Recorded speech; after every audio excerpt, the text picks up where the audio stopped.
To make the story short, napeke pala ako. Tapos, may kasamahan kami sa bahay, Macau Story, na kumpok-kumpok sa isang bahay. Tapos, yung isa kong kasamahan, nag-look for love para somebody to lean on. Tapos yun, may nakilala nga siya, for sure. Tapos yung lalaking yun, kaibigan pala ni OG. Sa pagkakaintindi ko nung time na yun, in a relationship si OG, kaya lang, nag-break up na. So, naghahanap daw pala siya ng ka-text. Tapos yung kasama ko nga sa bahay, meron akong kilala, si Joy. Tapos yun, binigay niya yung number ko, nag-text kami. Pero si Yuji, hindi niya alam, hindi pala ako yung ka-text niya, ginamit lang yung number ko. Kasi may isa rin ako kasama na medyo, kumbaga, mas may alam, mas malawak ang idea sa mga lalaki. Ako hindi ko alam, hindi wide ang experience ko sa mga ganon. Tapos yun, natandaan ko pala yung ayun kasi nang nag-open ng topic na pwede na kami magkita in person. Tapos sabi, natalanta na ako kasi ayoko nga makipagkita, ayoko. Tapos ikaw makipagkita doon. Yung ka-text nga niya na hindi ako. Tapos, isa lang natandaan ko ni Oji, nasabi ni Oji kasi pa-winter na nga, medyo yung panahon hindi na gumaganda, yung minsan umuulan. Tapos nasabi lang ni Oji, saka na ako makapagkita pag gumanda yung panahon. Di mo na ako marinig, ikaw pa rin ang buhay ko. So, one day, bigla siyang may text, almost November na yun. Hoy, kita na tayo. Tapos, siyempre, babae ako, medyo may pagka-emotional type. Hala, totoo yung sinabi niya. Magkikita daw kami na maganda ng panahon. Gumanda nga ang panahon. Ayun, nataranta na ako yung magkipagkita. Tapos tinutulak ko yung kaibigan ko, ikaw na magkipagkita. Putin ka pa rin si Joy. Tapos, yun, nag-ano na kung saan mag-meeting place. Yun, of course, San Malo. Susungkitin kung inakala mo ang pag-ibig ko'y magbabago, itaga mo sa bato. Ang dami ko nang nakikita. Ano kaya itsura niya? First time ever in my life na makipag-blind date, kumbaga. So, yun, tingin-tingin kami sa palibot. Tapos may nakita akong matanda. Panot, sabi ko lang, ito na yata yun. Tapos sabi, uy, nga, takbuhan naman kami ng kaibigan ko. So, after that, text na nag-text si OJ, saan ba kayo dito? No, dito, sa Malo. Ano suot? Tapos nagsinungaling pa ako sa suot ko. Kasi ayoko nga. Nahihiya na natatakot ako na, ano itsura ko. Tapos hanggang, yun. Niligawan, haranahin ka lagi kung inakala. Tapos, yun na, nakita na kami for short. Tapos, pag-ibig ko'y magbabago, itaga mo sa bato. parang sabi ko, parang simpleng tao. Parang, yun, sabi ko, hindi ko inasahan na ganun pala siya katangkad. Tapos, yung okay naman yung pananamit. May itsura sabi ko gano'n. Type ko, sabi ko. Tapos siyempre naiiyakan na.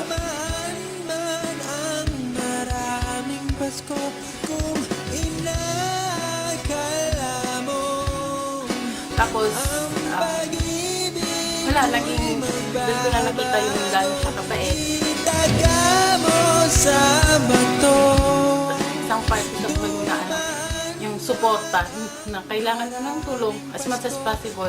Yun na, parang makikita mo agad 100% nandito ako tutulungan kita. Kahit na hirap ka ng dumilag. Yung nakikita ko yung nandun talaga siya, yung kung ano yung gusto ko, giveaway niya para sa akin. Walang question yun. Basta sabi niya sa akin, masaya ka, masaya na rin ako. Ikaw pa rin ang buhay ko.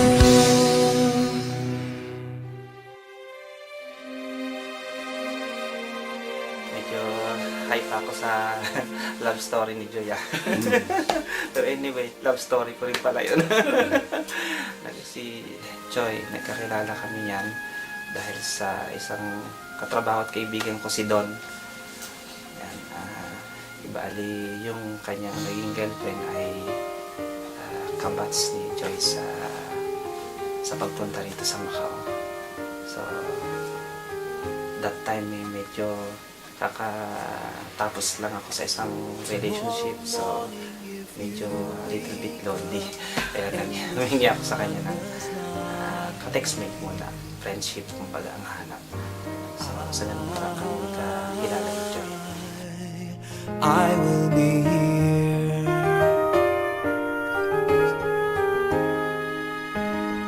If in the dark Yun, yung kanyang smile. At saka, siyempre mga medyo bata-bata pa kami that time.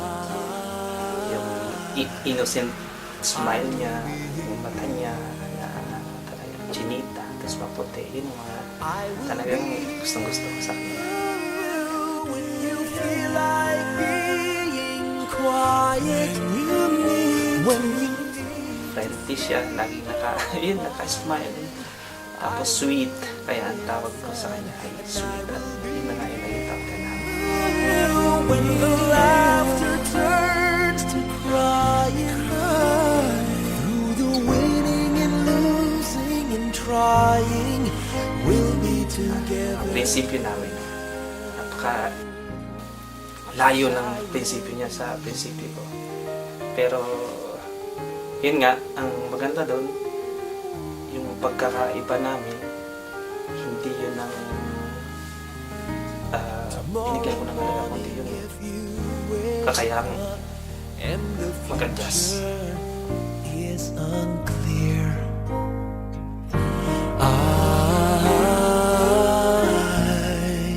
I'll be here. Siya daw ang masusunod, ayaw na niya akong paalisin. Sa lahat ng credit ng communication namin, mapupunta sa kanya. Skype, Facebook. So, pag hindi siya nagre-reply, yun sa IDD, tinatawagan ko, text. So, sa ganung paraan, nag-work naman kahit na minsan hindi kami nagpapanagpusatan. Yung pwede kami magkontakan kaagad-agad, makikita niya kung anong nangyayari. Kaya parang naging Skype ang buhay namin. Nasa Skype lahat. Pagkagising ko, pagkatulog ko, if ever my bedtime, yun, gustong-gusto niya makarinig lang kung okay ako or something okay na sa kanya yun. Yun lang. Hindi ko nga namalayan for 5 years. Ganun ang communication namin. To me, I will be Yun. Kasi yung salitang faith, ano yan eh. Kumbaga, everyday na dapat ina-exercise yun. So, kailangan maging ano rin ako sa sarili ko, yung something always strong. So, para maging strong yan, dapat laging merong communication. So, bago siya umalis, yung kanyang computer, nilagyan ko na ng software na yung TeamViewer para once na nagkaroon siya ng internet connection doon, at yun naman ang naging usapan namin, magkaroon ng internet connection kahit gaano kamahal, yung value naman na may bibigay nun is more than sa ibabayad niya sa for change. Our lifetimes are made for you. Kasi ako yung tipong tao na ayaw kong to look forward, gusto kong live by day. Kasi yun nga, hindi mo alam kung anong future. Minsan doon nagsisimula yung frustration na may ini-imagine ka in the near future na hindi mo ma-achieve. Kaya nga, sa akin noon, parang yun lang, as long as nakikita ko siya, nakakausap, hindi ko talaga in-imagine na talagang, basta ang sabi ko, pagdating ng panahon, if kami talaga. Hindi na naging mahirap na pagkasundan ng mga bagay na yun. Kasi yung pinaka-importante, parehas kaming nag-adjust, parehas kaming kahit nasa pinaka malaking agwat ng aming pagkakaiba, prinsipyo, paniniwala, nakahanap kami ng yung common grounds na pagkakasunduan namin.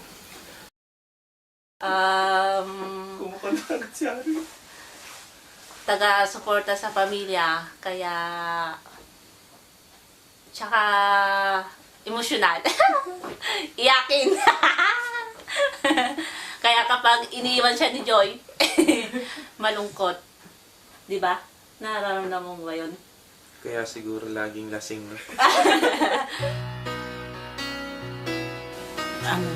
Kaya niya ibigay buhay niya para sa akin. To give up everything just to make me happy. Yan si OG, napaka sipag. Para pakainin ako lang. Ikaw pala. Madiskarte. Parang wala ko doon. Masyado ka ng maraming kinakain sa bahay. Dito naman tayo sa reception. Maraming racket siya. Maraming racket. Matulungin. Parang laki ng bayan sa'yo. Parang marinig. Pero overall, ayos yan si OG. Maaasahan yan. Pero hindi pa nasubukan. Alam ko lang. Maaasahan yan. Tsaka, yun. Alam ng parents ko yan kung saan maaasahan. Yun. Tsaka, about kay Joy, hindi yan makakatulog ng hindi yan tinatawagan. Hindi sila nagchat-chat. Close. Kasi ganun akong tao. Mga lalaki talaga pag hindi pa nakakausap yung mahal sa buhay. G. Yun nga, sa lahat ng success ng relationship namin, ang credit talaga nasa kanya. Kasi pinaglaban niya ako kahit pinakita ko na pinakamasamang ugali ko sa kanya, pero still hindi siya nag-lost up sa akin. Siguro, kung ibang lalaki, matagal nang gumive up sa akin. Pinakita ko talaga yung worst. Minsan sinasadya ko kasi gusto ko rin talagang subukan. Kasi yun nga, sabi nila, it's hard to find a man that you can lean on for the rest of your life. So gusto ko talaga mapatunayan kung talagang ready siya para sa akin. Kasi nandun ako sa ibang bansa na ang dali-dali nilang mag-give up sa isang relationship. Maraming napulot na mga gandang katangian sa akin. Kaya ganyan siya ngayon. Yung pala yun. Sa akin nagmana yan eh. Baga, hindi ko namamalayan. Tinitingnan niya pala yung mga galaw ko, yung mga ginagawa ko. Ganun ka pala katanda. Hanggang sa makikita ko na lang. Ginagawa niya na. Ginagawa lang. Galing ito nga. Pero sa akin pala napupulot yun. Marami talagang mga bagay na nakuha si OG sa akin. Kaya ganun siya ka... So dapat hiwalay na tayo ng bahay. Ay, hindi. Hayaan pa natin siya makapulot sa atin. Para totaling mamanage nila yung buhay mag-asawa. Maganda. So, yun, gusto ko lang talagang subukan yung bro, minsan masyado ka nang nasasaktan. Sorry. Oh, I love you. Yun. Yung respect, tsaka makinig sa isa't isa, yun talagang tatagal yung pagsasamahan. Continue lang yung communication, huwag maputol, tsaka i-enjoy niyo yung life niyo bilang mag-asawa, lalo na pag magkasama na kayo. Problema, pinag-uusapan, hindi yan is nasa isang tabi. So, nandito lang naman kami, pag may problema, huwag lang sa pera, tutulungan namin kayo. So, I hope na full of surprises ang darating pa sa sunod